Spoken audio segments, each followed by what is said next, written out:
అమ్మ అయితే మీరు కూచిపూడి డాన్సర్ బేసికల్గా, నాన్న కొరియోగ్రాఫర్. నాన్న ఈజ్ ఏ మరాఠీ, అమ్మ తెలుగు.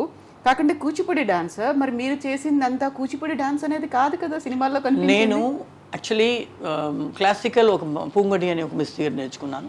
తర్వాత వెంపతి సత్య మాస్టర్ క్లాస్లో కూచిపూడి నేర్చుకున్నాను. నేను నేర్చుకునేటప్పుడే విజయశాంతి, సుభాష్ని వాళ్ళంతా కొంచెం సీనియర్స్ క్లాస్లో నాకన్నా ముంచారు అని. కానీ ఒకే ఏజ్ అనుకోండి, కానీ సుభాష్ని మాకన్నా పెద్ద. విజయశాంతి, నేను, తర్వాత నళిని వచ్చింది, మేమంతా ఆ బ్యాచ్. నేను హీరోయిన్గా 32 ఫిల్మ్స్ చేశాను. మలయాళం, తమిళ్, తెలుగు అండ్ కన్నడ. తెలుగులో పంచకళ్యాణి అని ఒక సినిమా వచ్చింది, అది అరవంలో వచ్చిన సినిమా. వేరొక హీరోయిన్ చేస్తే అది 100 days పైన ఆడింది.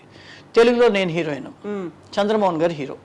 నా ఫస్ట్ ఫిల్మ్ తెలుగులో. ఓ, చంద్రమోహన్ గారు పక్కన వాళ్ళందరూ సక్సెస్ అవుతారని సెంటిమెంట్. కానీ ఆ సినిమా ఫ్లాప్ అయింది. కాకుండా మీరు సక్సెస్ అయ్యారు.